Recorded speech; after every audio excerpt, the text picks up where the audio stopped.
Watch all new episodes. Ski Launch. Ski launch. Ski launch. Pictionary every weekday. Pictionary, weekdays at 9 on WZMQ CBS. I'm Sophia Murphy at the Capitol in Lansing, only on WZMQ 19 News.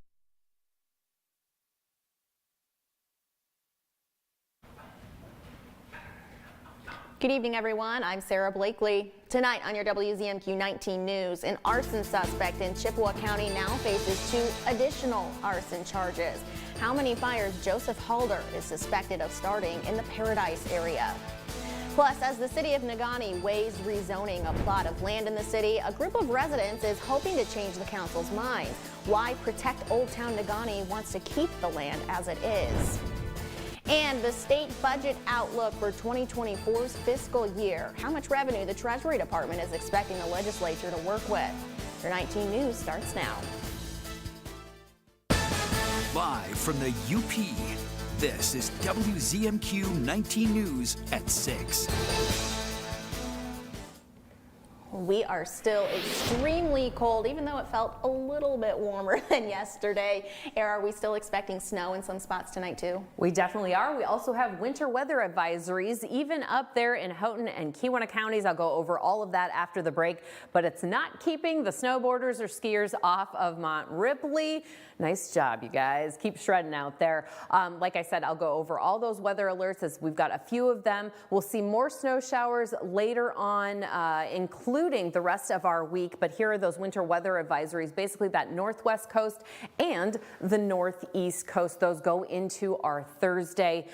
Yes, it has been pretty cold. And again, this goes into Thursday. We'll go over all of the details, including how much snow accumulation we could be seeing over there. Thanks, Air. Developing now, a Chippewa County arson suspect now faces 2 more arson charges. The Chippewa County Sheriff's Office says 35-year-old Joseph Halder moved to the area last summer and joined the fire department. He was originally arrested and charged for a fire in Paradise on November 11th. But after an investigation, Halder was charged with 2 other fires. The first on October 5th in Paradise and the second on November 5th just south of Paradise. Halder was arrested and arraigned on these new charges this afternoon. His bond was set at $150,000 in addition to his current $200,000 bond from the original charge. He's due back in circuit court in Chippewa County for his first charge on January 23rd. An Iron Mountain home is a total loss after a fire last night. The Iron Mountain Fire Department says it happened on the 1500 block of Oslo Avenue just before 7:30. Firefighters put the fire out and cleared the scene just before 11 last night. The homeowners weren't home at the time and no firefighters were injured either, but a nearby house was evacuated just as a precautionary measure due to the amount of fire and smoke. That fire is still under investigation. A group of Negaunee residents is hoping to dissuade the city council from rezoning a portion of city land. Tomorrow, the Negaunee City Council is voting on rezoning 5 acres of its Old Town adjacent to Snow Street as residential housing. However, the group Protect Old Town Negaunee from local citizens would rather the acreage remain public land. They say that land is already being used for recreation. Pretty pristine piece of land that fits into our recreational plan extremely well, and we believe there's better opportunities in the private sector without citizens having to give up their green spaces. The City Council will be voting on the rezoning during tomorrow's meeting at 6:30. That meeting is open to the public. Coming up tonight at 11:10 Central, we'll hear from the Negaunee City Manager about those rezoning plans. Michigan's Department of Treasury has released its first revenue estimate of the year. The biannual forecast is completed to help set a baseline for the state budget. This month's updated figures estimate an additional $410 million of revenue for the remainder of the 2024 fiscal year. For 2025, revenue estimates increased $150 million for a total of $32.33 billion as legislators begin work on the new budget. Last year at this time, most economists, including the state economists, expected that we would hit a recession sometime in the next year, and we haven't seen that happen. Consumers have continued to be really resilient in spending, and the economy's continued to push along. Coming up tonight at 11:10 Central, we'll have more from the state's chief economist about what the new estimates could mean for Michigan's economy. Today, leaders of Congress met with President Joe Biden at the White House to discuss aid for Ukraine and the southern border. The supplemental bill, which includes aid for Ukraine, Israel, and Taiwan, has stalled because Republicans are demanding changes to address the influx of migrants at the border. Joining us live with the details is our Washington, D.C. correspondent Brendan Scanlon. Brendan, what can you tell us tonight? Hey there, Sarah. Good evening. So after months of meetings and negotiating, Congress has yet to deliver on that aid for Ukraine, and they also have not agreed on any real substantive changes at the southern border. Now, President Biden called the meeting this afternoon to stress the urgent need for Congress to approve that additional funding for Ukraine, as well as the consequences Ukraine could suffer on the battlefield without additional U.S. aid. Republicans say the situation at the border is going south. Speaker Mike Johnson this morning said Republicans are demanding transformative policy change to the southern border to secure the border. Democrats argue Republicans continue to stall aid for Ukraine by pushing far-right border policies. We recently caught up with Representative Jack Bergman, who was a part of that House GOP group that went to see the border firsthand earlier this month, and here's what he told us. It's largely policy changes at the administration's level to enforce everything we've already got on the books, policy and law-wise. We don't really need to do much. We're only put things out there because the administration has not followed through on its responsibility of truly keeping our citizens safe and secure. And Sarah, in 2023, federal agents encountered roughly 2.5 million migrants at the southern border. 225,000 of those or so came in the month of December 2023 alone. Reporting live on Capitol Hill for WZMQ 19 News, I'm Brendan Scanlon. Sarah, back to you. All right, Brendan, thank you very much. Your first warning weather forecast is coming up after this break. Plus, the Delta County community is thinking of warmer weather already. The project the Escanaba Recreation Department is hoping to get up and running for the summer. And later, the secret weapon on the Marquette High School hockey team, who the players say is helping them on their winning streak. We're back in 2 minutes. John's Auto is quickly becoming everybody's favorite place to get their car fixed. John's Auto is quickly becoming everybody's favorite place to fix their car. Was that right?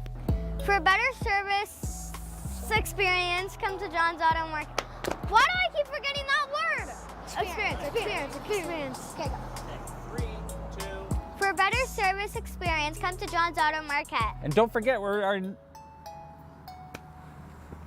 Tonight, even as ice and snowstorms wreak havoc around the U.S., a warm-up is coming. Then, what those under 50 should know about rising colon cancer rates, and see how teenagers are now being targeted sexually and financially online on the CBS Evening News.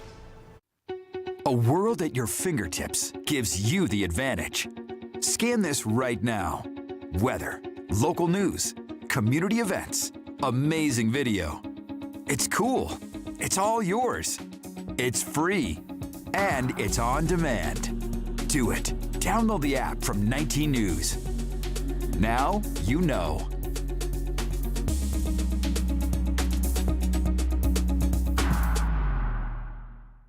This is home for CBS. WZMQ 19.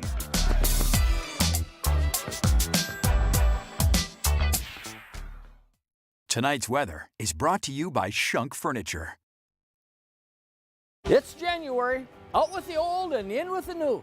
In our clearance center, we have to make room. You'll save up to 60%. We're clearing out sofas and love seats at big discounts. There's big discounts on sectionals and sofa sleepers. We have to clear out dining room, bedroom, futons, and daybeds. In our clearance center, there's a large selection of recliners. They start at just $279, and there's closeout prices on Serta and Sealy mattresses too. It's our January clearance. Get up to 60% off. Shop Shunks in Marquette today.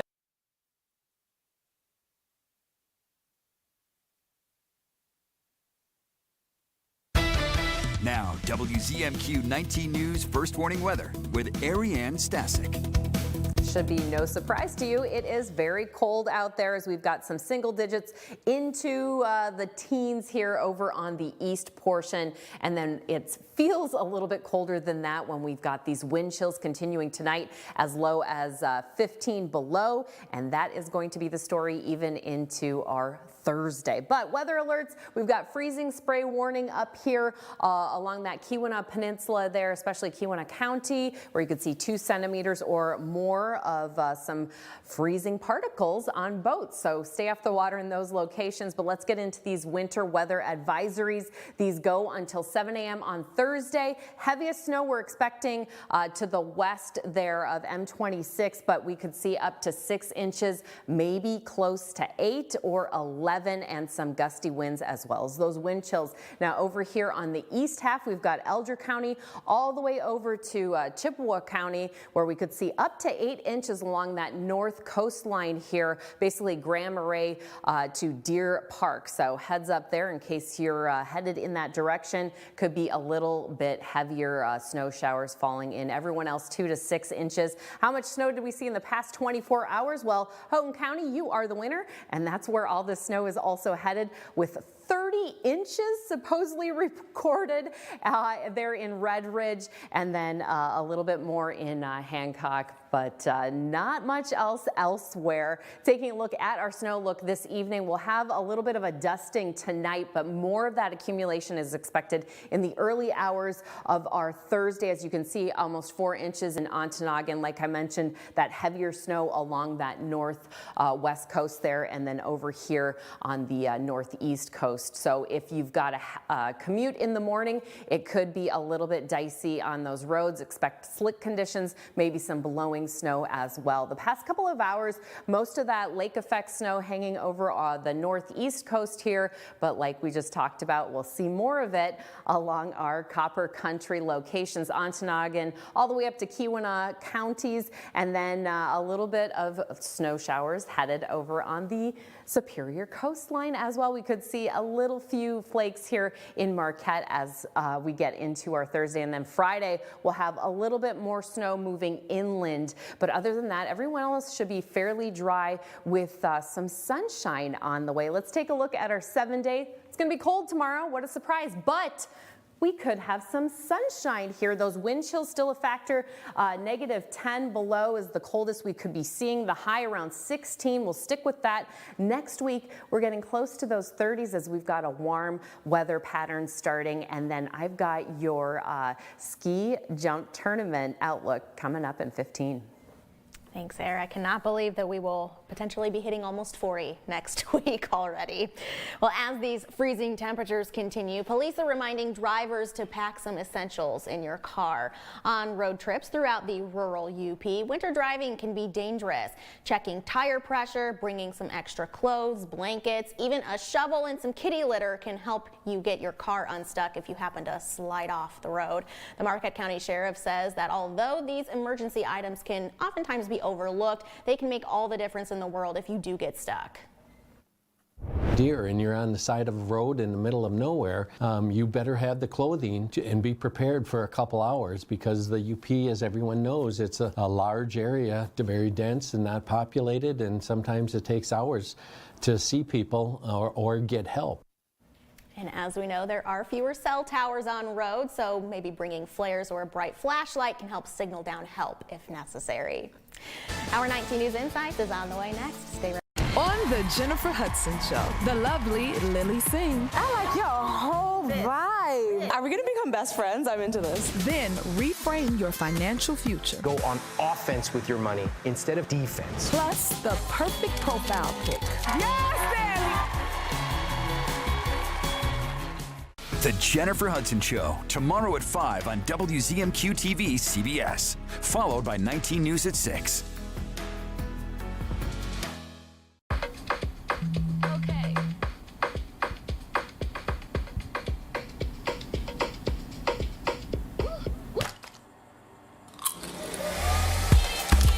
Getting ready, we all have our routine. Finding an outfit. Fixing your hair. And all the other little touches. Gum, check. Keys, check. Phone? Check. But of all the things you remember to bring with you, naloxone could be the most important. It can reverse an opioid overdose. You can get it without a prescription in most states, and it's really easy to use. If you or someone you know is at risk for opioid overdose, naloxone could save their life. Keep it on you and at home. For more information about naloxone, visit cdc.gov/stop-overdose. What's happening in Washington affects you directly here in the Upper Peninsula. I'm Rachel Knapp. And I'm Brendan Scanlon. We track the issues and positions of the elected lawmakers you sent to Washington. We're on Capitol Hill every day reporting on what you care about most. Education, your money, student loans, healthcare, safety, and privacy. Coverage you can count on live from our bureau in America's capital. Only here on WZMQ 19 News.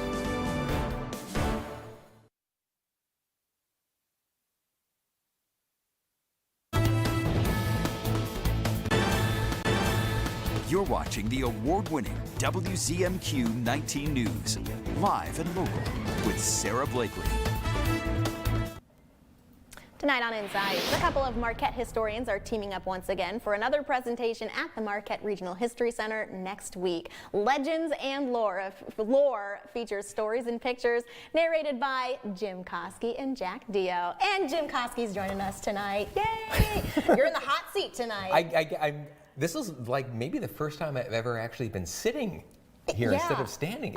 It's think weird. It might be. It's weird. Yeah, but you're a great presenter. So tell us about this Legends and Lore at the History Center. Well, this is basically a show where we have come across a bunch of stories over the past couple of years. Never actually had the reason to tell these particular stories, so we've just kind of gathered them up to basically go, Jack will tell a story, I'll tell a story, Jack will tell a story, I'll try to top the story, Jack will tell a story, I'll say, no, wait, my story's a whole lot better than that, ad infinitum for the next, 5.5 hours. So. Will it really be 5.5 hours? No, it is not going to be 5.5 hours. We were saying earlier, I feel like the crowd that goes to this would be perfectly fine if you guys talked for 5.5 hours. And I'm sure that they would too, and I'm sure that we could stretch some of these stories out to 5.5 hours, but we realize people do have families, they do have lives, they do have to get up for work the next day. So yeah.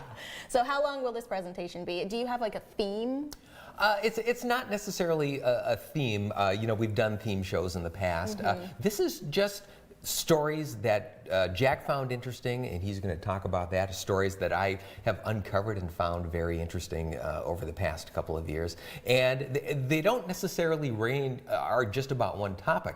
I'm doing stories, everything from grocery stores to radio stations, and Jack is leaving the city of Marquette a little bit. He has a couple of very interesting stories, including, and I hope I'm not spoiling this, an appearance by a future First Lady of the United States of America. No way. Very cool. Okay, Yeah. So that's not a total spoiler alert. That's just a cool little teaser for the event. Okay, so where do you find all of this history information that you compile it? Oh, jeez. Sometimes, literally, it just seems like it falls from the ether and goes into our brains. Yeah. But that is not actually the way that it happens. I will be going through some old newspapers and all of a sudden come across this, really? That happened? Which is a couple of these stories that we're talking about on next Thursday, including, believe it or not, an NBA game played in Negaunee. No way. See, you keep saying that. I know. It's like all these. See, this is why you should go to this presentation, because you learn all these cool little tidbits that you would have never known that before. Yeah. And then every once in a while, someone will bring a picture into Jack, or they'll give him a series of pictures, and he'll look at this at the picture and go, I know who that is, or I'll get the picture in email. He'll go, do you know what this is? And one of us will know, and he goes, that's a great story. And then he goes and he looks all the stuff up. So that's awesome. Yeah. And then, of course, working with the History Center to compile that and all that stuff. And we really do need to give a shout out to both Beth and Hunter, who work in the John M. Lanier Library at the History Center, because I can't count the number of times I have sent an email saying a quick question, and it is neither quick nor just one question. But they're more than happy. The two of them, along with the volunteers there, will dig something up, and we have exactly what we need. So. Awesome. Okay, so give us the date, time, location, fee to get in, all that good stuff. It is happening a week from tomorrow, so January 25th at Kaufman Auditorium in Marquette. Okay.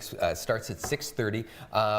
All of the VIP seating, because of course they have to have VIP seating, is sold out. But they still have some tickets left, and you can get them at the History Center, or you can go to marquettehistory.org, and they'll have links on how to buy the tickets there.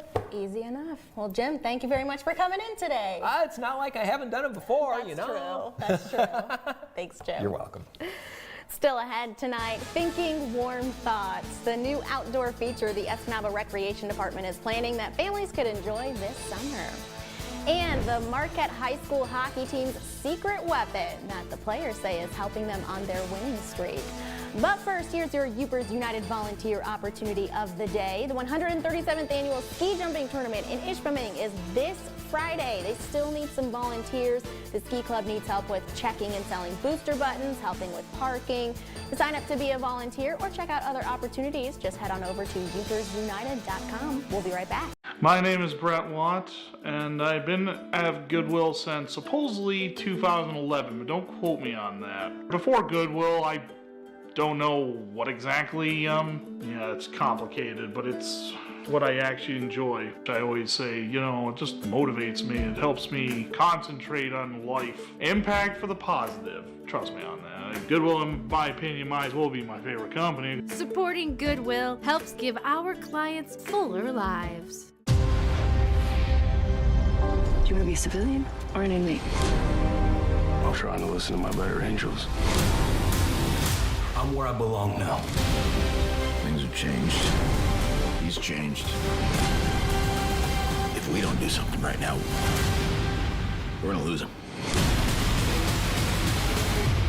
I don't have much time. Fire Country, part of CBS Premiere Week after Super Bowl 58 on CBS and streaming on Paramount Plus. Tune in with me for some classical classics.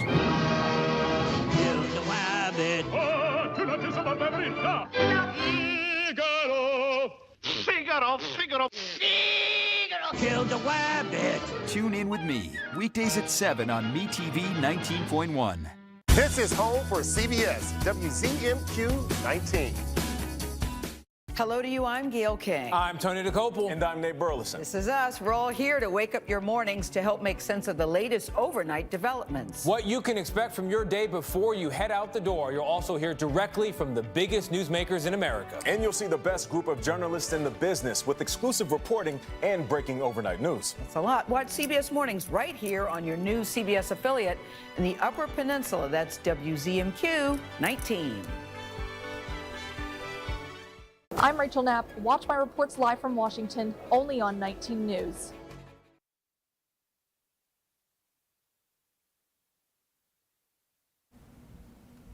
It may finally feel like winter, but the Escanaba Recreation Department sites are set on a summer project. WZMQ's Escanaba Bureau reporter Lily Simmons has the details.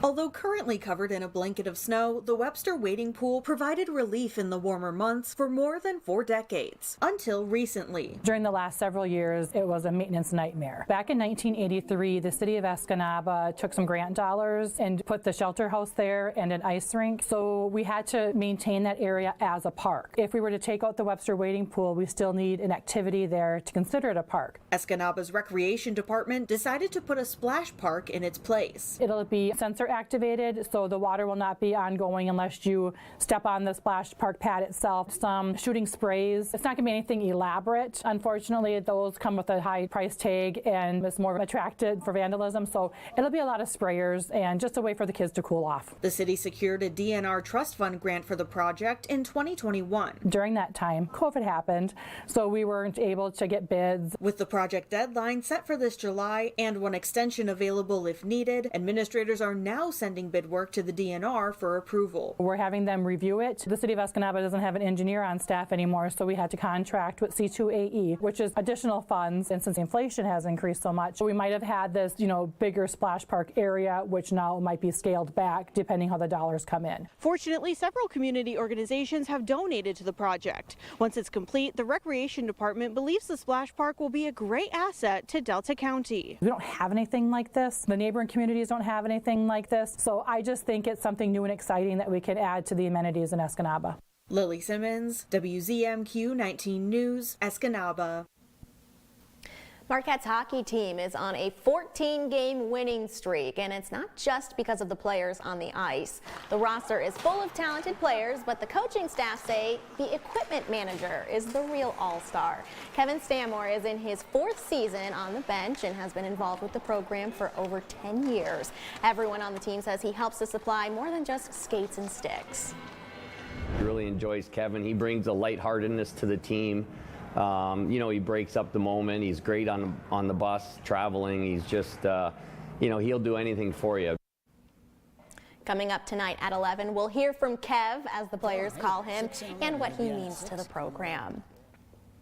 In health news, a new report from the American Cancer Society finds a concerning rise in cancer deaths for people under 50. Michael George has more.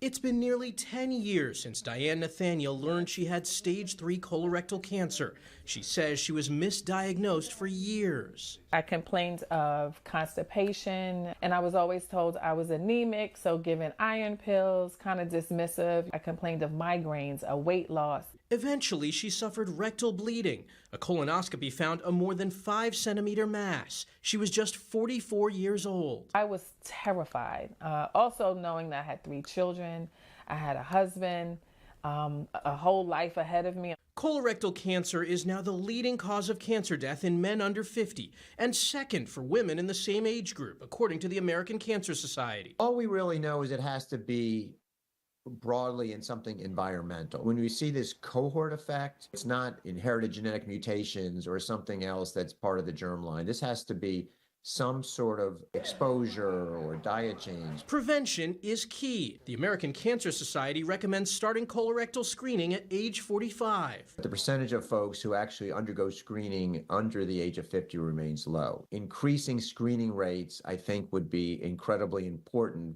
Overall, cancer mortality continues to decline, but that progress is being threatened by a rise in diagnoses of common cancers such as breast and prostate. Diane needed surgery and a dozen rounds of chemotherapy. She now shares her story to educate others and help reduce disparities in healthcare. So for 10 years, I had been complaining since I was 34, and I just felt like no one really listened. And as a Black woman, these are things that we deal with. She says, advocate for yourself and go get screened. The American Cancer Society reminds screening guidelines are for people at average risk. It's typically recommended to begin screening 10 years earlier from when an immediate family member receives a cancer diagnosis. More snow and cold temperatures are in forecast tonight and into tomorrow. AIR has the outlook next. Shop our huge selection of Amish-crafted dining room sets at Kirkish Furniture in Houghton. Browse our large in-stock collection and customize with a special order. With 1-year no-interest financing available, plus free delivery. Shop Kirkish Furniture today. Last season on Ghosts, we've learned a thing or two about living with the dead. Hell is mostly emails and Zooms that should have been emails. But there's one really, really big thing we're still dying to know. Oh my God! What? I think one of the ghosts just left. What? Who? Why they make us wait for answer? It's called a cliffhanger, Thor. Ghosts returns, part of CBS Premiere Week after Super Bowl 58 on CBS and streaming on Paramount+. Hidden in your jewelry box could be a custom designed piece of jewelry that you've never worn before. Hi, this is Sherry from Erickson Jewelers. And like most people, you probably have some old jewelry that you just don't wear anymore. We'll bring those pieces into us, and together we'll design a new creation. It'll be unique, just like you, and you'll be proud to wear it every day. Tonight, think possible. John's Auto is quickly becoming everybody's favorite place to get their car fixed.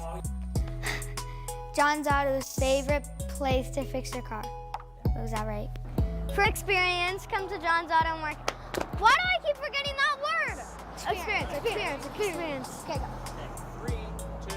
For a better service experience, come to John's Auto Market. And don't forget,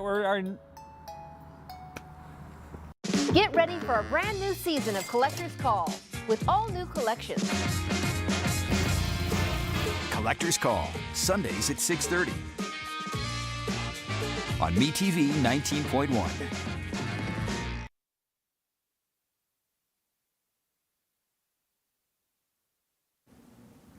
Winter weather advisories for our northwest and northeast coast, where we could see up to 6 inches over here on the west side, up to 8 possible on the east side there. Tomorrow it's going to be another chilly day. Midday temperatures could be single digits, close to 5 up to about 15 degrees, and then chances of flurries along that coastline again. We've got the ski jumping tournament coming up. Our high is going to be about 12 on Friday and very cold into the weekend.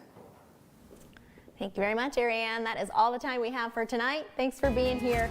We'll see you back here tonight at 11:10 Central.